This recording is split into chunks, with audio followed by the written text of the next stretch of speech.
Assalamu alaikum wa rahmatullahi wa barakatuhu. MashaAllah. So you guys survived the first session and have come back for some more. I did a disclaimer that I may bring up some issues that could trigger some conversations and potentially some hot topics in your marriage, but despite the disclaimer, you guys made it. I can see there are some people who didn't make it. Inshallah, they're doing okay. But this is our strategy as psychologists. The people who didn't make it, they book appointments with us, right? This is the way that we funnel in the both ends. You know, we make money on the workshops, although this one's free, by the way, mashallah, and then we make money as psychologists by keeping you, by stirring up your marriages and conflicts, and then we keep you dependent on our psychotherapy. Psychologists are the best at this, right? I'm just kidding, by the way. That's not a secret agenda. So just in case anybody's wondering. Last week we just went into an introduction, and we introduced quality number 1.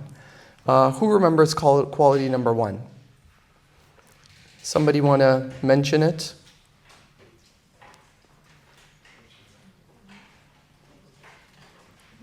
What was quality number 1 that we talked about? You don't have to raise your shout out. Focusing happy marriage? Yeah? Close? Yes, good. Having a positive outlook. MashaAllah. At least we had one person who saved you guys that was actually paying attention, right? He's like, yeah, I don't know, he talked about some good things in about marriage and do some good things, but I don't remember what it was though. Exactly. What were we supposed to do at home again? So that's why you have your workbook. You have your workbook and you have some homework to do, which is to take it home and to do some activities, inshallah.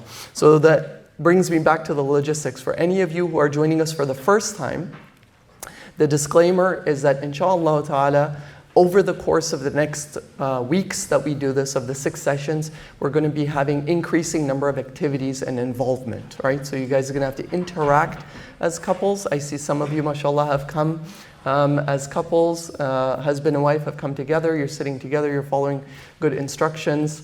And some of you have come alone, and you'll go home and discuss it with your spouse, inshallah. And you will take the workbook home with you, and then you guys will do the activities at home, inshallah. But over the course of the next few weeks, we're going to be doing some of these activities. So as I mentioned, the disclaimer is session 1 and 2 is a little bit activity light, but sessions 3 to 6 becomes a little bit more activity heavy, inshallah ta'ala. So quality number 1, we said they keep a positive outlook on one another. We said that all marriages have conflicts, which is what we're going to focus on today. But one of the essential qualities of successful and happy marriages is that they're able to ward off the negative views and perspectives about their spouse more often than not. Right? We have waswasat shaytan, ya ayyuhalladhina amanu ijtanibu kathiran min adh-dhann inna ba'da adh-dhann itham, that shaytan whispers into our minds all of these things about our spouse, and فَإِن كَرِهْتُمُوهَا فَعَسَىٰ أَن تَكْرَهُوا شَيْئًا وَيَجْعَلَ اللَّهُ فِيهِ خَيْرًا كَثِيرًا.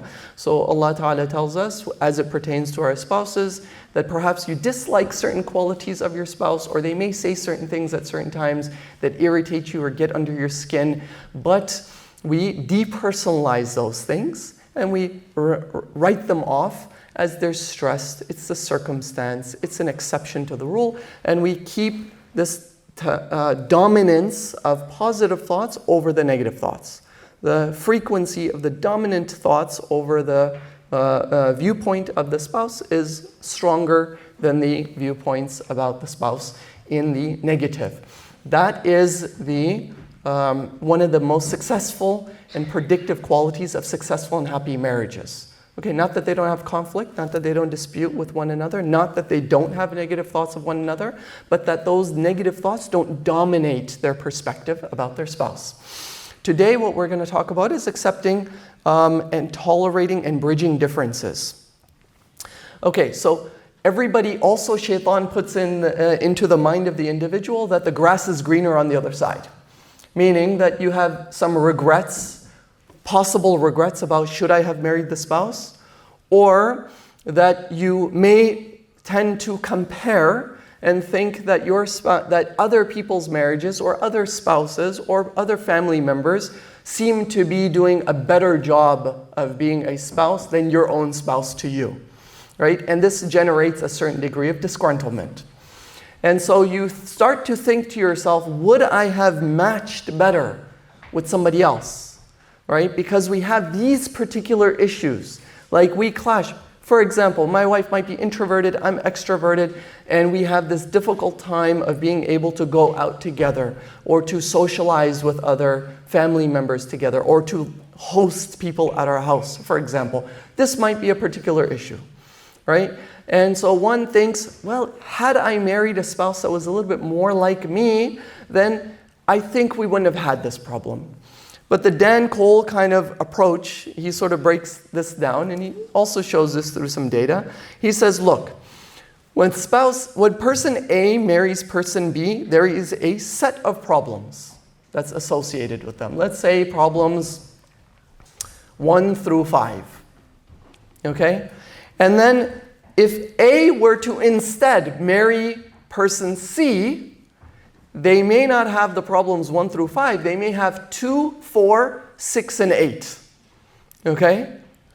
And he's saying that however, if A were to marry D, then they might have problems 1, 3, 6, and 9, for example. What is he saying? What he's saying is that ultimately you will have problems. That's an inevitability. That is an inevitability. Right? But the issue isn't whether you have problems, but what we talked about is how effectively you are able to manage those problems, right? So that's what we want to kind of focus on. And so just to discuss this issue of degree of problems, I'm going to get into this a little bit. But take a look at the following. I want you to tell me what you see. Only people... Who hasn't seen this image before? Raise your hand. Who's never seen this before? Okay, Sheikhna, you want to tell us, what do you see up here? An old lady. An old lady, mashallah. Are you sure? It's just or is that the socially acceptable answer? Okay, an old lady. Where can you describe the old lady? So I can see like a veil, some sort Yes, of veil. mashallah muhajjiba. You know. Her hair is covering her forehead. Mm-hmm. Beneath it, you can see the eye a little bit. Yeah. Eyes. Okay. And the big nose. That's what I see. Yes. And then obviously the lips and the chin. Okay. So does everyone see that? Mouth, chin. Yeah. Okay. Big nose. Okay. A little bit of hair showing. So. I changed my mind. Oh. See something else now. Okay. MashaAllah. Let's see if anybody else sees anything else. We'll come back to you if nobody's able to identify it. Right? Does anybody see anything else? Yes. Actually, I see a young lady. Oh, mashallah. Okay. Young lady. Good. I tend to see somebody with a eyelashes or facing away. Okay. Good. So we see a lady that is facing away. Who sees the old lady, first of all, that we just described now? Are you able to see it? Can I raise my hand? Yeah. I see both. You see both? MashaAllah, good. Now, do you guys see the young lady as well now? The young lady is her chin. This is her chin. Okay, full. The young lady, this is the chin, okay? And this is the jawline of the chin. Eyelashes, nose, hair, okay? And, not the best hijab wearing, okay? And then the old lady, okay, this is a big chin, mouth, big nose, okay? And then these are the eyes. Do you see that? She's kind of like looking down. You see the old lady? Okay. I'm not going to shame you because you guys see the young lady, but that's okay. I mean, where this is coming from, as psychologists, we kind of tend to mess with your minds. So here's the thing, right? So if somebody were to say, if one person were to say, hey, look, the correct answer is that there's an old lady here, right? Would they be right? They would be right. They're correct. There is an old lady. But if somebody were to say there's a young lady here, would they be right? Yes, they would be right, based upon what you see and the perspective. So in marriage, we often project and assume that there's a right way of seeing the marriage, right? My perspective on the marriage is the dominant and only perspective of the marriage, and the other person imposes and says, my perspective on the marriage is the dominant and only perspective. Whereas in fact, each person, for whatever reason, the makeup of their family, the makeup of their background, their perspectives, their experiences, their language, all of these things shapes the way that they experience the very same thing. Right? So if you were to like taste a juice, right? You have a different experience than somebody else does, right? And so what is really critical is to appreciate those differences and to have curiosity about those differences and to be able to create a space and a platform to be able to discuss and understand those differences. So if I started off with this image and I said, there's an old lady here and there's nothing else, that's not a good approach. But if I were to start this and I said, I see an old lady and here's how, let me show you, okay? And then I say, what do you see? And they say, I don't see an old lady here. So I say, let me explain to you how I see an old lady. You may, in the context of marriage, say, I disagree, but I can see where you're coming from. I can see how you see this image. I can see why you came to these conclusions.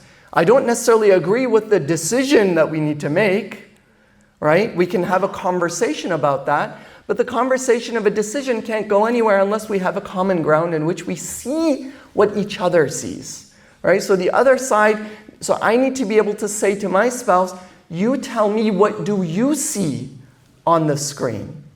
Not that this is the only image, that's it, there's nothing more to it. Finished, bottom line. So this is what I see, here's how. Do you see what I see? No, I don't see what you see at all. Oh, interesting. So your assessment of the marriage is that it's not as good quality as I think it is. Or you don't think that I'm as compassionate or as empathic as, or you don't think that there's enough affection in this marriage, right? But I do, and here's why. But you don't. Can you explain to me or help me understand why you don't see it that way or what you think is missing? Then we can come to the discussion of what we need to do about it, right? But if I start off with a criticism and defensiveness, it's not really going to go anywhere because then each person is attempting to impose their perspective, which isn't going to go anywhere. Because if I said to you, somebody who sees a young girl, and I say, the young girl isn't there, is that going to work? Versus, I see the young girl, I'm sorry, right? Like, you're not going to change my mind about it. So this is what I see. And so until I can stop, pull back, and have the conversation with them, it's not going to really get us anywhere. Okay, so coming to the issue of differences. First of all, who is the best person, who would be the most what would be the most successful marriage? Sorry, let me reframe that. What would be the most easiest marriage? Who would you marry that would be the easiest marriage to have? Let me ask it this way. Yourself. Good. MashaAllah. Have you attended those ones? Okay.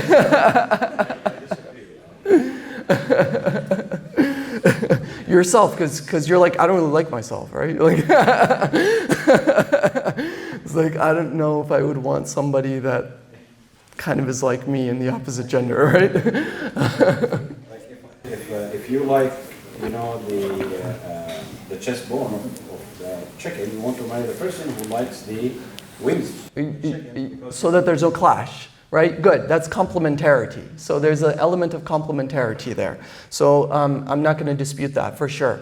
But generally on the big factors, okay, what is the easiest, what our literature shows, is that the people who are most similar together across multiple domains, and yes, there are elements of complementarity, and differences can be complementary to one another. So we're going to talk about the differences and how we deal with those. But basically, individuals who are more closer together, right, in values, culture, outlook, goals, okay, child-rearing perspectives, roles, gender roles, finances, for example, even personality, introversion, extroversion, for example. Introverts are better aligned with introverts than extroverts, okay? Now, those tend to, what? The reason why that's better is because you have less differences to bridge. Okay, think about it this way. The more differences you have, the more potential for conflict, the more potential for things that you need to negotiate. Okay? So if you say, my family norms are like this, or dynamics are like this, where men do this and women do this, and the person comes from a completely opposite family and they have a different outlook and a perspective on that, there's a potential that there's going to be a clash. So they need to work. It's not that it's not going to be effective, it's just that they're going to have more things that they need to negotiate with one another. And the more that they have to negotiate, the more strain and stress it kind of puts on the marriage. Now the key is, the ability for them to negotiate those differences effectively brings them together very well. Okay? So you have to think of it like this. Two people are coming from two different worlds. You come from a different family, they come from a different family. You have some different perspectives. Now, you're going to align on many things. Okay? I mean, think about this. The concept of kafa'a in the Sharia, in marriage, right? As it pertains to marrying prepubescent girls or children. Let's say a person was to marry somebody off, or let's say that according to the Hanafi madhab, for example, a woman can marry herself off without a wali on a condition. The condition is that there's kafa'a. Kafa'a meaning that there's similarity across certain social strata, meaning adat and norms, okay, that they're accustomed to. So if she marries somebody who's of the likeness of her, then the father cannot annul the marriage even if he wasn't happy with it. But if she marries somebody that is drastically different than her, then he has the ability to annul the marriage. It's very interesting. So this concept of kafa, not that it's not permissible to marry difference. Of course, we know the Prophet ﷺ married women of different ethnic groups and tribes and backgrounds. We know that. But you have to appreciate the fact that you have to roll up your sleeves more. You have to do a little bit more effort, and you have to do a lot more work. And in this case, it's requiring a whole family involvement, right, and support that's going to be needed to be able to bridge some of those differences a lot more effectively. So two people are coming in from two drastically different backgrounds. They are going to come in with different expectations of the marriage. Now, what needs to happen? What needs to happen, well, I'm going to get to this actually. Let me first go through this. So, major differences in relationships. Actually, okay, here. Okay. So each individual, when they come to the marriage, they come with a particular prototype or schema or idea of what marriage is. They may not necessarily be able to articulate it before the marriage, all elements of it, until they get into it. Okay? So they come in and they have certain expectations and certain ideas about marriage. I.e., what is the ideal marriage? What is ideal in marriage? Okay? These things are things like what? Affection and intimacy. What should that look like? Okay, and we're going to have a whole module on this, right? Who should initiate intimacy? Males, females. What are husband, wife? How much affection? How should intimacy be expressed? They have certain ideas and notions of this in their minds. Gender roles. What is a husband supposed to do? What is a wife supposed to do? What is a mother supposed to do? What is a father supposed to do? They have certain prototypes in their mind already before they get married, and then they get married. Financial arrangements. Who's supposed to manage what wealth and how? Okay? They have certain prototypes in their minds, even if they can't always articulate it until they get to that situation. Child rearing. Who is supposed to take care of the child? How much? Okay, and what is each person's role? What is our relationship with the extended family? What should that look like? Should we be living with them? When they get older, do we have a responsibility to take care of them? If so, how much? And who's going to live with who?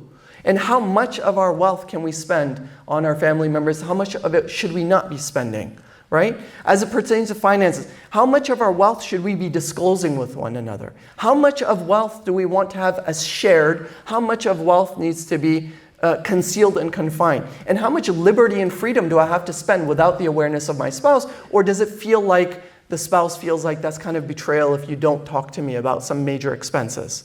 Right? All of these ideas, we have certain prototypes that we come in with to the marriage. Each person has their own prototype. And what ends up happening is the following. The husband on one side is tugging to their prototype and perspective, and the wife on the other side is tugging the other side. That's why I said if there's differences or less, there's less to bridge. It's easier to be able to get aligned because there's less resistance and tension introduced into the marriage. Because they say things like, okay, we don't need to negotiate gender roles. We don't need to negotiate values, right? If you're aligned about the kinds of school you want to put your children in, the kinds of values you want to give your children, those are some basic foundations. You don't need to negotiate it. But if those things are misaligned, you're going to be having some tension. Why? Because why does the happiness of marriage go significantly down after childbirth? Very interesting. Why?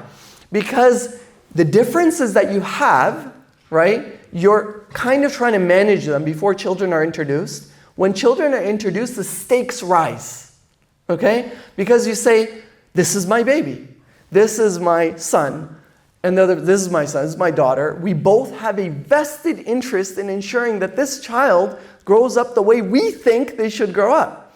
But both people think a little differently. And therefore, there's a greater sense of a tug of war and less willingness for flexibility because they feel it's high stakes. We're talking about our children. We can't let go of this. We need to ensure it happens the right way.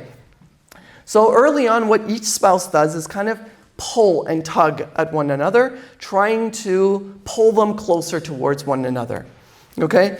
But the healthy approach, right, is that, look, where do individual differences are on that side, on your left side, and the husband and wife, they're kind of aligned on many things, but they're also misaligned on many things, okay? And to bring them together, they need to have negotiated prototypical norms.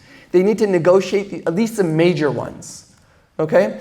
They need to negotiate these things and ensure that they are aligned and on the same page on these things. You cannot have two people coming from look, you come from a particular family background, you come from a particular family background. You have certain norms in your house of origin, you have certain norms in your house of origin. You cannot have two different norms existing in a new one unitary household, right? They're going to naturally clash with one another. So is it better that one person imposes this on the other and they say you have to discount everything? And the other person says the same thing? No, and you're naturally going to clash.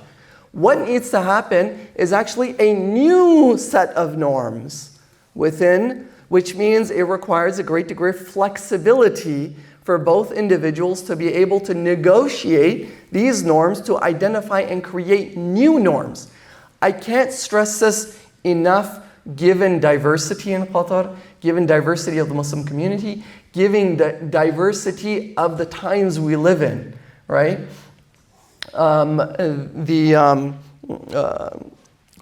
لا تربوا أولادكم كما رباكم آباؤكم لأنهم خلقوا لزمان غير زمانكم. قال Ali radiallahu anhu, right? Ali radiallahu anhu says, Don't raise your children in a manner in which you were raised in.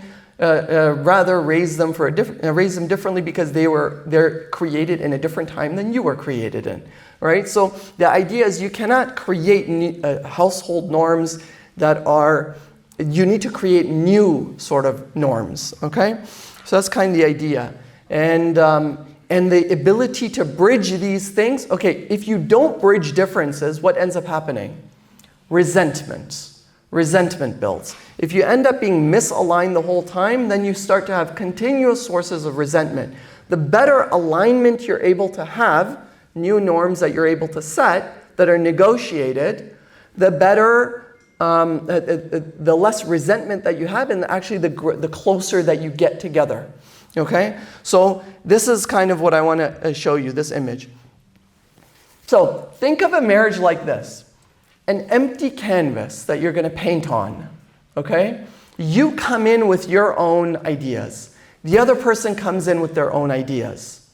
And there are things that you agree on, hopefully, inshallah, on some major values, right? On Islam, Deen, certain values that you're going to uphold. In that. Okay, some basic foundations. But then there's all the diversity of the norms that are cultural and family specific. Each time you guys have a difference or your marriage progresses through the years of developmental years, okay, we move in together.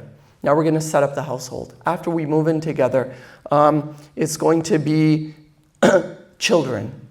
After, then we have a second child. And then, you have different milestones that are happening in your life. And, eventually empty nesting, right? At each juncture and milestone of your particular marriage, there are potential frictions that are introduced, and your ability to merge and negotiate them adds to the canvas. You start to build it up. It's not completely full.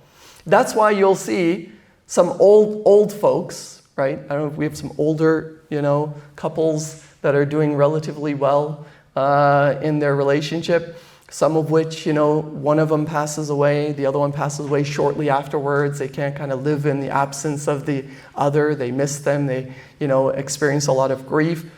Some people, one of their spouses passes away and they feel relief and they're experiencing the best joy of their lives. Right? My maternal grandmother, she's over 100 years old, mashallah. Allah Ta'ala continue to give her a long life and relatively healthy. But she lost my grandfather 25 years ago or something like that, right? And she just keep chugging away, and she seems like the happiest lady on the planet, mashallah. Now, I don't know what that says about him. I mean, I'm hoping, my husn al-dhan is that they had a great marriage or that they kept a lot of the stuff under the surface. But she seems to be very happy old lady, mashallah, And then there are others who kind of never recover after the passing of their spouse, right? They start to feel really like you cut off a limb, right? They feel handicapped. They feel empty. They feel like their world has shattered, like their whole unit is broken apart, right?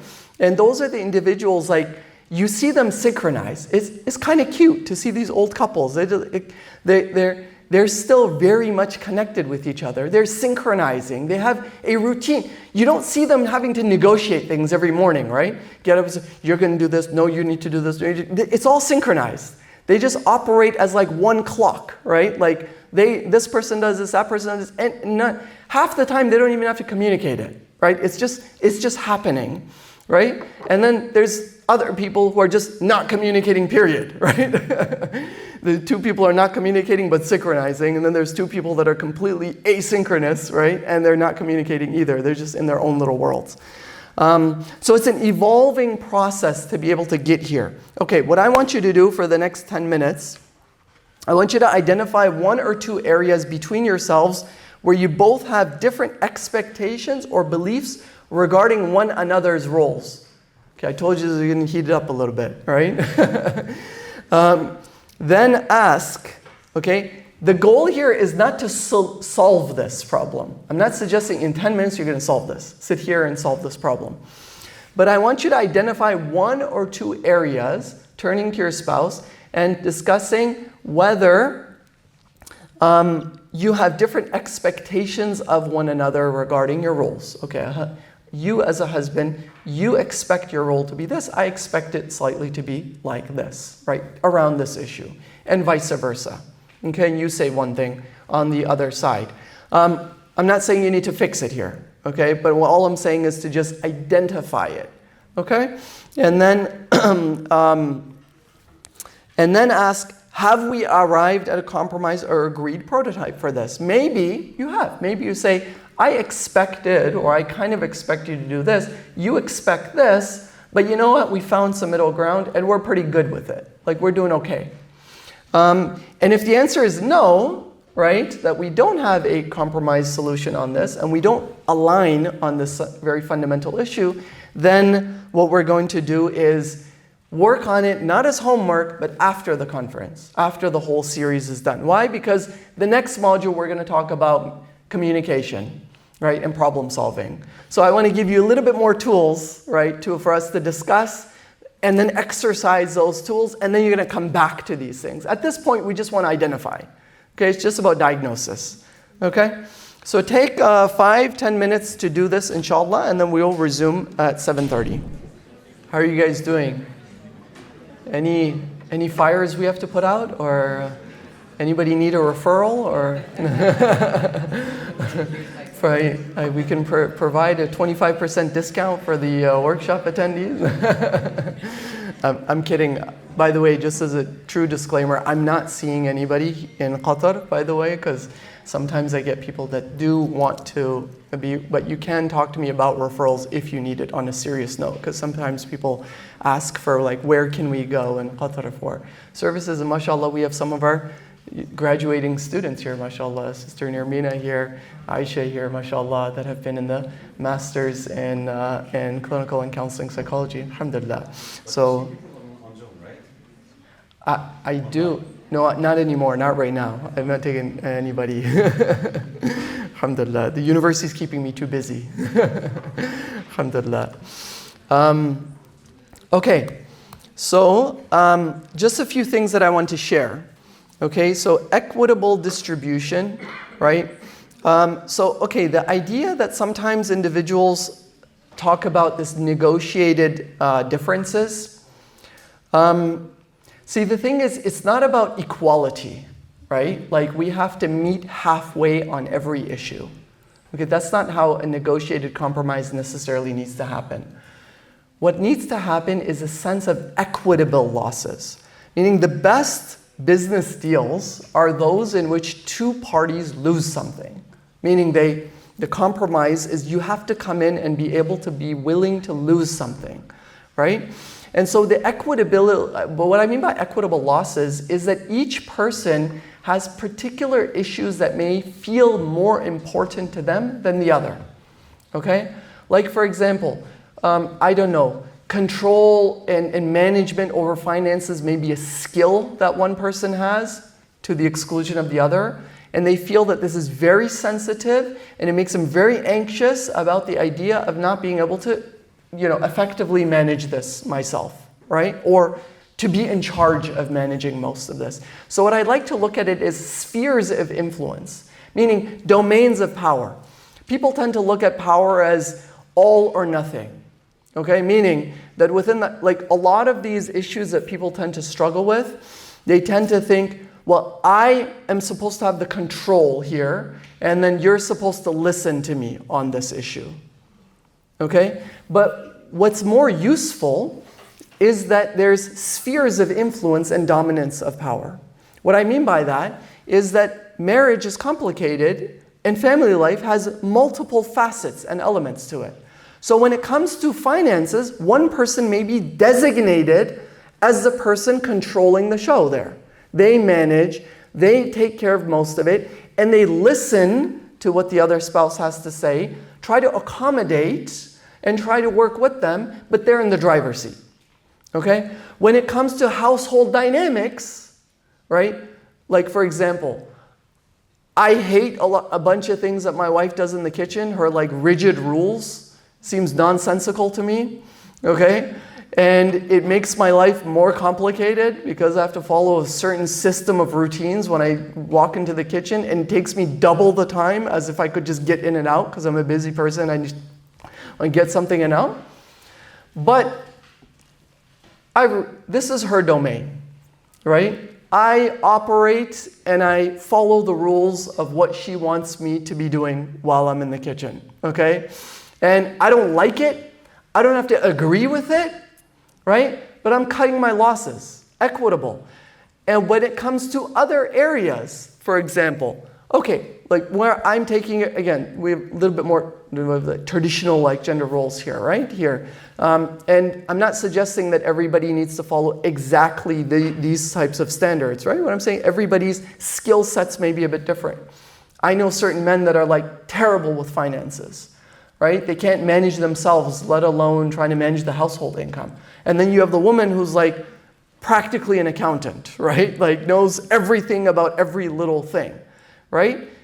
Doesn't sound like a good idea for the man to be running the finances there. He might sink the boat, right? So it's about also just being practical, right? Being practical. So here, I have certain things that I feel like I need to put a lot of attention to. And my wife gives me that space. And she says, okay, how about if this is what I want you to consider, or I need the following, or I need that. And I said, okay, let's see what we can do to accommodate that. Right? And so, but the key is that both people, even though they might not like, right, that exactly the other way that the person's doing it, is that it's an equitable loss. What that means is that it needs to feel like my wife is making some losses and compromises. I'm making some compromises, and it feels relatively equitable. It feels relatively equal in the amount of losses that we're incurring. If it feels like I'm always making the sacrifice and the changes and the accommodations, and my wife is like, I'm not changing a bit, or the other way around, then what ends up happening is resentment starts to build. Resentment starts to build, and then that relationship doesn't go anywhere. It starts to generate hardening of hearts and a distance that starts to form between individuals. So it's really important to feel like there's a give and take process in this thing. So personality differences. Okay, I want to come to this idea of personality difference. Every personality is different, and we're going to talk about that, as well as gender temperamental differences. But I want us to appreciate the difference. Double standards are okay. Okay, I'm going to say that again. Double standards are okay. Okay, so you say, you want me to listen to you, okay, and sit for an hour and be fully attentive to you when you want to have a discussion with me, but you won't do the same for me. You won't listen to me. Sounds reasonable of a complaint when I frame it this way. But guess what? That's okay. The reason why it's okay is because it's based upon priorities. I don't care to have long conversations with my spouse. Okay? Meaning it doesn't bother me. Like meaning if my wife is semi-listening to me, I'm not bothered by it. Do you see what I'm saying? So for me, it's not a problem. It's not an issue. Does that make sense? Okay?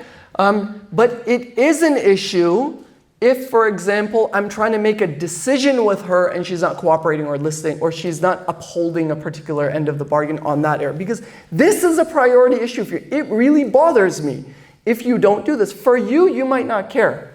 So the example is this, right? Asya needs her husband to interactively and actively listen to her during conversations, the absence of which makes her feel unloved and undervalued. So if my wife says to me, when you're sitting with me, I don't want you touching your phone. I want you to listen to me. I want you to pay attention. I want you to spend the time with me. Okay, so I say, oh, well, you don't do that for me, so like, why should I do that for you? Or I'm in the middle of, she's like, why aren't you listening to me? You seem distracted. I say, oh, well, because you really do that for me, right? It's not like you do it for me, so what? So it's double standard. So you expect me to do it for you, you won't do it for me. Not a reasonable argument. Why? Because I don't care if she does it for me or not. Do you understand what I'm saying? I'm only using that as a cheap tool to get away from the fact that I don't want to do this for you, or as an excuse. Okay? She wants this from you. It's important to her. And therefore, you value and you accommodate. Right? In the same way, and if she doesn't do that for you, and you don't care, it's not a problem that there's a double standard here. Okay? In converse, if she does something for you that you care about, right, then, and you don't do that for her because she doesn't care about you doing that for her, that's okay. Okay? Another example. One person may feel like, when we come home from work, I want us to sit together and eat together. Okay? Because when I want to eat, I don't want to eat alone. So you accommodate. The other person's like, who cares? I'm busy. I'm in the middle of something. Like, just go grab yourself a plate and make yourself comfortable, right? What's the big deal? But the person, this is an important thing for me. Like, it bothers me. It makes me feel unloved when you don't do this for me. So then the person says, oh, let me drop everything. We just sit down and have this, spend a good 20 minutes, 30 minutes doing this, right? But when that person wants to go eat, they might not care if anybody's even around, right, to eat with them. It's a double standard. You don't care, right? Do you see what I'm saying by the double standards? Double standards are okay as long as there's a process of each person doing for one another things that feel like they're priorities to them. A good assessment of this is when you bring something up to somebody to minimize, right? You say, oh, well, you don't do that for me. The key is, would you have brought this issue up independent of this dialogue? Does that make sense? Like, if you're saying to your spouse, you don't do that for me, so why are you asking me to do that for you? That question is only valid if you would have made that an issue independent of that conversation or that context. Meaning, it's a genuine issue for you.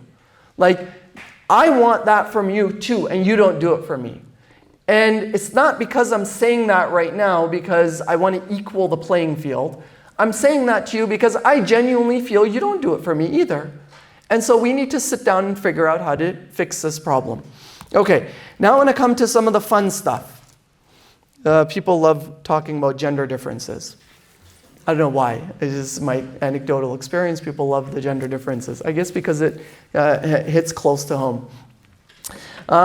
So, gender difference. Is there differences between genders? Absolutely. I mean, there's overwhelming science to demonstrate that temperamental and trait and behavioral and psychological differences are practically like mujma alayh, in psychology, except the fact is that how we explain why they exist is like this whole like liberal conservative battle, right? The reality is it exists. The question is, why does it exist, right? That's a different issue altogether. That we're not concerned with. We know why it exists, right? وَلَيْسَ ذَكَرُ كَالْأُنْثَى. Khalas, finished, right? But if you take gender differences on this, psychologists find, look, the left, this is how women respond to stress. Okay, look at the chart. Okay, so women, they become stressed rapidly. Okay? Again, keep in mind these are generalizations. There's always exceptions to the rule. Okay, science is about generalizations. Stats is about generalizations. The general, patterns that people observe. There's always exceptions, and I personally have seen the exceptions to the rule because I work with so many families, right? I've always seen exceptions to this rule, but generally holds true. Women tend to go like this in stress. Meaning they get upset very quickly, and then they're also able to calm down very quickly. Okay? And then they become upset really quickly, and then they can calm down really quickly. Okay? Whereas men tend to gradually build stress. Okay? So then they become upset immediately. It starts to build and build and build and build and build, and then they plateau. Then they hit kind of like that limit, okay? And what ends up happening is that it also takes them a long time for them to calm down as well, to come down from the stress, which means stress, interestingly enough, takes a greater physiological toll on the body of the man than it does the woman. Some of the explanations as to why, men, was a life expectancy of men are lower, right? It takes a greater physiological toll. So what is this? What are the manifestations of this in relationships and communication styles? As a result of this, men are very resistant to having conversations about conflict and issues. Why? Because when they become stressed, it takes a great toll on them and it takes a long time for them to calm down. Whereas women, they may be like, all right, we're having this conversation right now. We need to sit down and have this conversation. What? Can we do this later? Or are you sure there's a problem? Like, what can I do to stop this, right, at this moment? Can we do something to make sure that we don't have this conversation? So women, why? Because they can get upset really quickly, but they can also calm down really quickly, right? Because after they have the dialogue, they can cool down. Whereas for the men, like, it may be more seething, right? Okay, an example I use with my own parents, right? Because I don't want to discuss my spousal conflicts, right, with you all. And we do have them. We're human beings. As I said, all couples have problems. So my mom, for example, when she would be upset with me, if I did something wrong, if she was upset with me, what would happen? She'd get upset with me really quickly, right? And really let me have it, like yelling and nagging and like whatnot. Within the hour or 2 hours, she's like, did you eat? And I'm like, is this food poisoned? Or are you sure you want to feed me right now? Because I felt like you're going to kill me like an hour or two ago. When it comes to my father, when he's upset, you do not want to go around him for a while, right? The last thing he wants to do is to feed you, right, at the moment. So he is still fuming and he doesn't really want to be around. You really don't want to be around him for those moments at that time, right? So it takes a lot longer time for them to calm down. And as a result of the tension that it has on the bodies, they're more likely to be avoidant of conflict discussion. Also what's interesting is that men, 90% of stonewalling, like when people hit a wall where they can't go anywhere, is men do stonewalling. What I mean by stonewalling is that they hit a plateau and they're physiologically over-aroused, meaning they're too stressed out, so they shut off and they shut down. So they stop talking to you or they dissociate, okay? And what's kind of funny is that many women think that they just don't care anymore, right? Like, see, you don't have anything to say. You see, you don't care. You see, this is what you always do. You just like stop talking after a while, right? But he's physiologically shut down, right? I hate to use this analogy because I'm not trying to say that men are like babies in some way, but they a little bit are sometimes, as are women sometimes. But if you take a baby, right? When a baby is overstimulated, what do? When you're playing with a baby, and then they become overstimulated, what happens? What do? They do something interesting. So they're kind of playing, giggling with you, and then something happens. They break contact with you. They look away. They break contact. They're regulating themselves. They don't look at you. They just kind of look away. And you're like, hey, baby, where did you go? Where did you go? And you're like kind of trying to get their attention, but you're overwhelming that baby with attention, right, at the moment. So similarly, men, right, the big baby, right, is feeling overwhelmed. And so you keep like going at him in the moment where he doesn't have the capacity to respond, right? So there's a dual responsibility here. for women to gradually take it easy with their men, to introduce times in which we're going to sit down and have a conflict rather than dropping it on them in like a random, in the middle of like dinner, right? We have an issue that we need to discuss. Really? Like, I'm not prepared for this, right? And for men to recognize that they are generally avoidant to conflict, right? And to make sure that they make a double effort to set that time to have those conversations, right? In order to not be avoidant. Okay, now detail orientation. Women are excellent with seeing details. Okay, they're really excellent in terms of detail orientation. Men tend to pay attention to the whole picture a little bit more. So they're likely, as a result, not to notice a lot of little details, which is kind of the funny common examples that you see, like, you know, the woman will like dye her hair a completely different color, and it's like, did you notice anything different about me? That's interesting. I know there's something different, but I just can't put my finger on it right now. You're like, are you serious?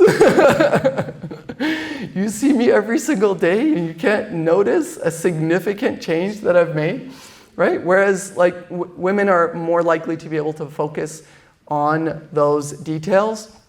And so this tends to bring up sometimes a lot of tension where men may block out some of those details. Now, the good thing is that men tend to have a good like whole kind of vision of things and not get stuck in the details as much, whereas women's strengths are not to miss those details. So you talked about differences, this complementarity if it's used effectively, right? You can see the whole picture and not get lost in the details, and that's great, right?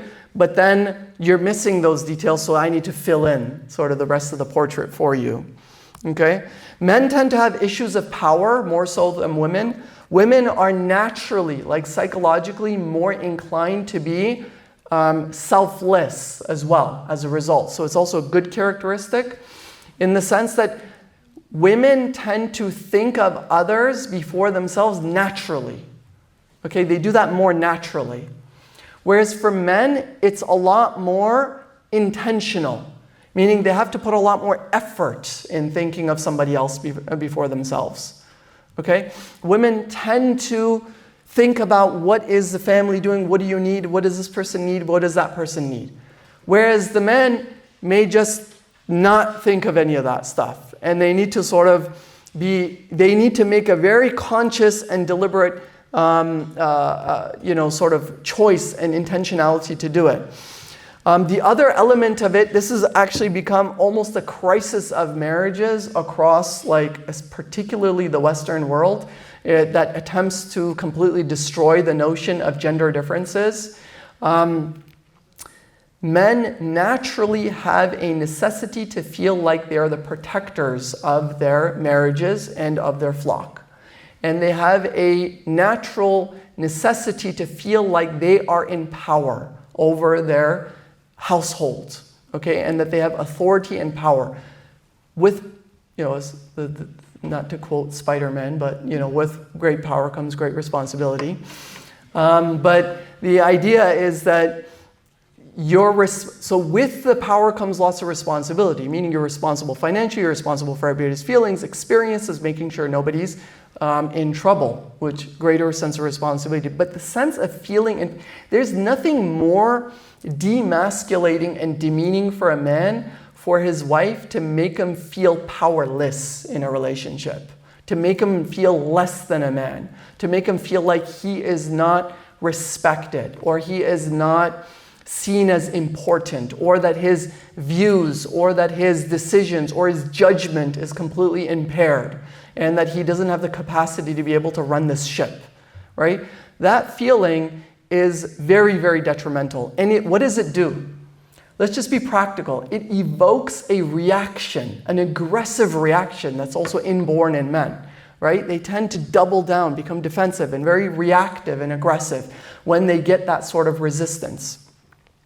But in converse, I say women are also maybe even more powerful than men psychologically, whereas men may have it physically. And what I mean by that is the power of influence, right? So women have a great degree of influence over men should they choose to be diplomatic in the way that they present things to them, rather than triggering authority, triggering resistance, triggering rebellion. What you may do instead is to say, I know that you mean well and that you are invested and you work hard for this family and you make a lot of sacrifices, but I feel like there are some things that you miss. Or sometimes I feel like you don't understand the challenges we're experiencing in this household, of some of those things that are missed. So I want to tell you about those, not because I think that you're not doing what you need to be doing, and I know that you're sacrificing, you're doing whatever you can, but how can I support you and how can we work together to ensure that we can get these areas paid attention? Do you see the difference in response? As opposed to, you don't do anything right, you're useless, or why should I listen to you? Or you make such stupid decisions and judgments, right? What does it evoke? It evokes that sense of demeaning, demasculating, sense of like feeling of being small, right? And that becomes a very important thing to consider. Now, I'm going to assign this part for you for homework, but basically there is on page 43 of the workbook, okay, a series of traits, temperamental traits, that I want you to do an exercise with. Let me actually tell you what the exercise is. The exercise is that you have traits like this, okay, introversion, extroversion. I want you to mark where you are, and I want you to mark where your spouse lands on this curve, okay? Maybe different color pen or pencil, whatnot. Just put an X or O or whatever, right, to indicate a difference between the two of you. Just make your spouse's sign nicer than yours, right, to complement them. So mark where they are. So here is introversion, extroversion, right? I mean, this is one of those things that if people are very different from one another, it can generate some tension, okay? Because, what's interesting, you're talking about the differences at the beginning. The idea that opposites attract, is there any truth to this? Yes, temporarily. Opposites attract in the beginning, they don't last very well, okay? Meaning a person who's introverted may be swept off their feet by an extroverted social person that makes them feel special.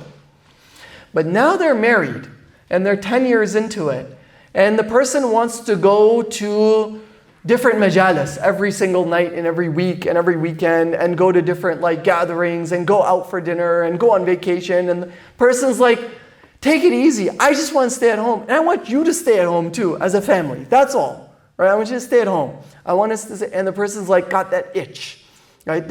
I feel like we need to be doing stuff, right? So that can create tension. It's not cool now there's 10 years down the road, right? In the beginning it was sort of exciting, but it's not as exciting anymore. So it can be very attractive at the beginning, not so attractive later on. So mark where you are, not to say that we're so different from one another, what the heck are we doing in this relationship, right? But to discuss how this affects your marriage and how you might be able to work through it. Protective jealousy, concept of like hamiyya or ghaira, for example, may vary from person to person. One person may be so particular about the conduct of their spouse in public or in relation with other individuals, and whereas another person may not care at all, okay? Like, mashallah, my wife, she's like, I don't know if it's because she just really trusts me, which is my husn dhan, is that she just like, I really don't care. You're responsible for yourself. If you need, I know you talk to, you have students that are females, you have colleagues, you have to do public speaking. She's kind of like, I really don't care. It doesn't bother me in one bit. I was like, not even a little? Right? I was like, I kind of want it to bother you a little, right? Just so that I feel like you actually care, right? She's like, no, I mean, I don't care, right? Me, on the other hand, I'm very particular around these things, right?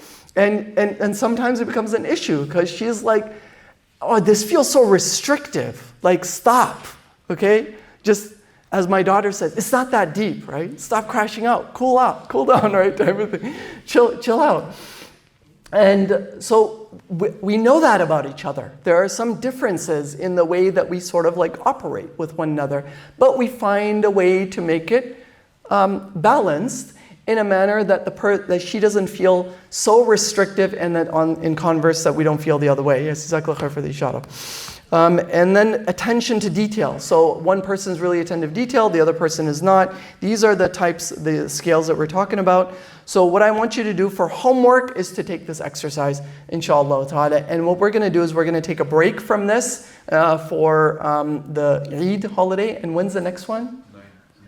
June 9th. June 9th is when we're going to have the third session, inshallah ta'ala. So you have a lot of time for some homework and to read your workshops.